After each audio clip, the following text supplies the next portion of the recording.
Hier soir, j'ai vu le film Napoléon de Ridley Scott et je me suis dit que ce serait intéressant de vous en parler, de vous donner mon avis sur le film en lui-même, mais aussi sur le choix de la langue et des accents dans les films américains de manière générale.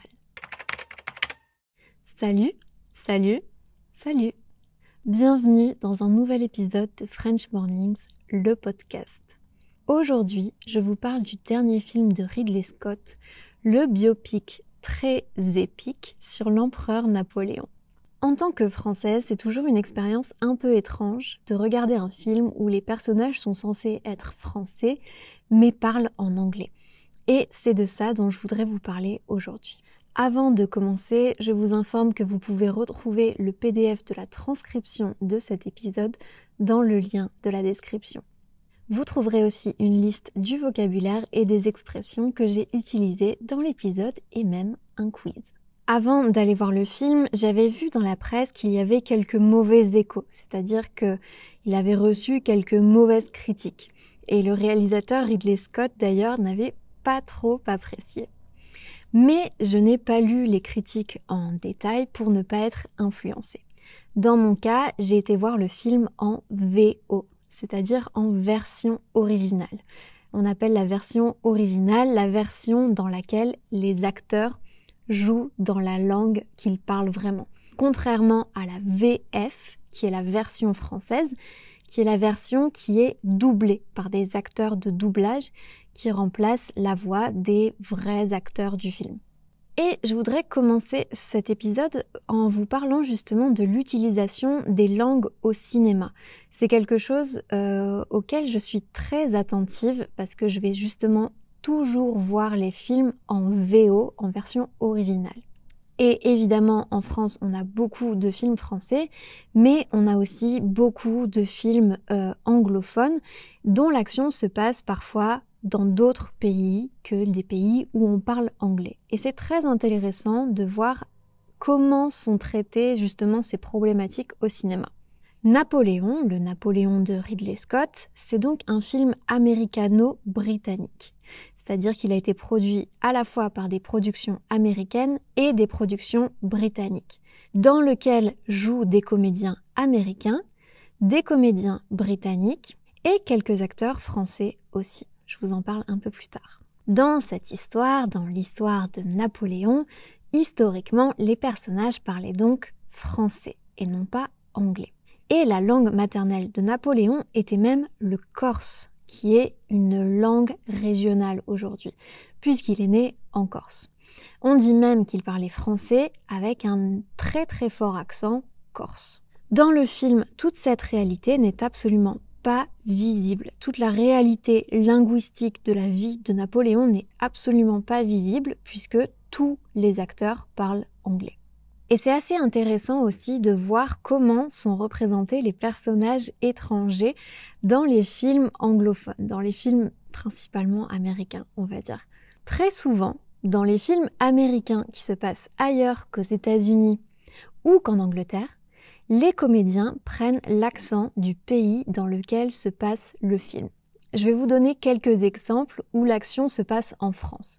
Dans le film live-action de La Belle et la Bête, par exemple, Ewan McGregor joue le rôle de Lumière, un personnage objet qui est aussi un chandelier qui parle. Forgive my intrusion, mademoiselle. But I have come to escort you to your room. Pour ce rôle, il a pris un accent français, mais qui à mon avis n'est vraiment pas très crédible. On entend clairement au niveau de la prononciation que c'est un anglophone qui imite un accent français, surtout quand il doit prononcer des mots en français. Ma chère mademoiselle. En fait, la plupart du temps dans le film, il parle complètement en anglais avec un accent, et ajoute par-ci par-là quelques mots en français. C'est le cas aussi dans le film d'animation Ratatouille, l'histoire du petit rat à Paris qui est en fait un grand chef cuisinier. Dans ce film, c'est même assez bizarre puisque certains personnages ont un accent français et d'autres pas, alors que tous les personnages du film sont censés être français. I just want you to know how honored I am to be studying under such... No, you listen. I just want you to know exactly who you are dealing with. Et encore une fois, l'accent français pris par les acteurs anglophones ne me paraît malheureusement pas très convaincant. Because Haute-Voisine is an antiquated hierarchy built upon rules written by stupid old men.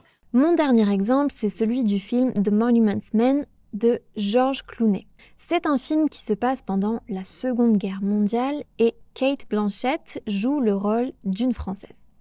Alors Cate Blanchett, c'est une actrice que j'adore, vraiment je la trouve incroyablement douée, mais malheureusement l'accent français et le français de manière générale, c'est pas quelque chose qu'elle maîtrise.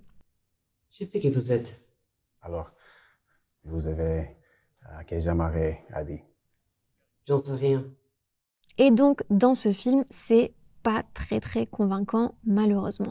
Et personnellement, je trouve que quand on n'est pas convaincu, quand on voit que c'est un acteur qui joue, ça nous sort complètement du film.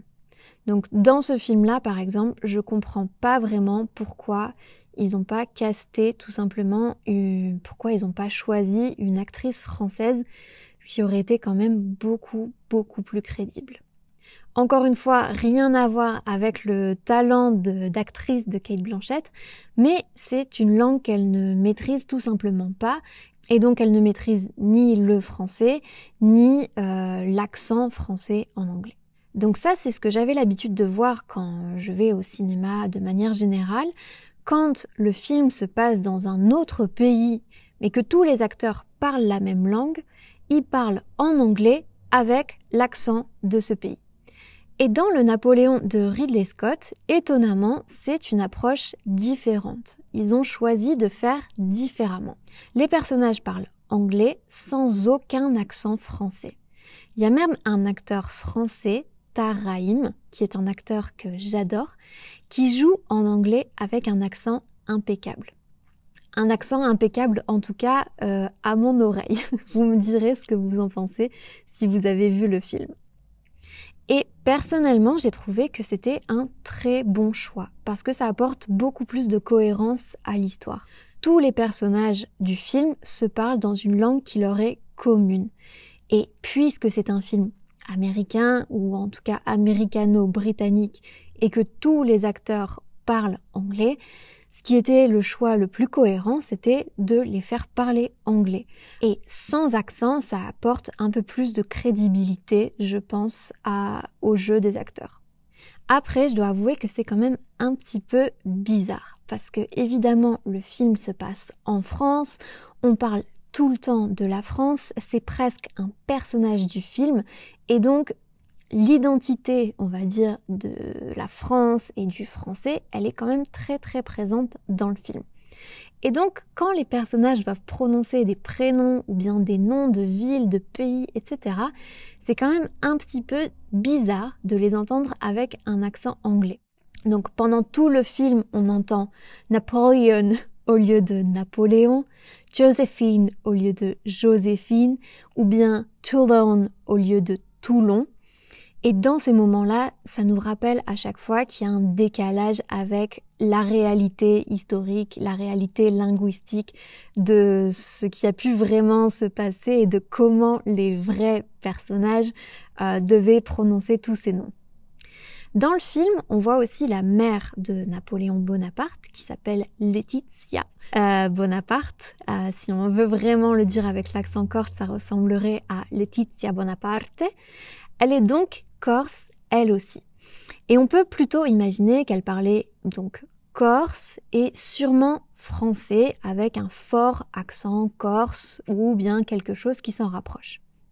Dans le film, elle est jouée par une actrice irlandaise et elle parle donc un anglais impeccable. Et c'est vraiment très bizarre de l'entendre prononcer des noms français comme Éléonore Dénuel de la Plaigne avec un accent anglais, ce qui donne quelque chose du style Eleanor Dénuel de la Plaigne. Et encore une fois, ce genre de petits détails, je trouve que ça nous sort du film parce que on sait très bien que ce nom n'a jamais été prononcé de cette manière-là par la mère de Napoléon. Après, il faut évidemment se souvenir que le cinéma, c'est une industrie et que le film est destiné à plusieurs publics. Il est destiné au public américain, au public anglais, au public européen de manière générale et dans une moindre mesure, donc c'est-à-dire de façon moins importante, il est destiné aussi à un public international. Mais je pense que les spectateurs les plus attendus pour ce film, ce sont les spectateurs américains qui vont représenter la plus grande part de marché de cette audience. Et donc, pour eux, ça aura aucune importance. Mais c'est vrai que quand on regarde avec son œil de français, avec son point de vue de français, on ne peut pas s'empêcher d'être sorti du film à certains moments à cause justement de tous ces petits détails linguistiques. Et maintenant qu'on a parlé du côté linguistique du film, je vais vous donner mon avis sur le film en lui-même. Alors, je pense que c'est un film qui est vraiment spectaculaire, mais qui manque de quelque chose. Pour moi, quand on va au cinéma, c'est pour ressentir des émotions, pour vivre un peu les histoires des personnages. Et ce film-là, je l'ai trouvé assez vide émotionnellement. Donc je vais vous raconter un petit peu l'histoire. Attention, spoiler. Si vous avez envie de découvrir le film par vous-même, vous pouvez vous arrêter ici.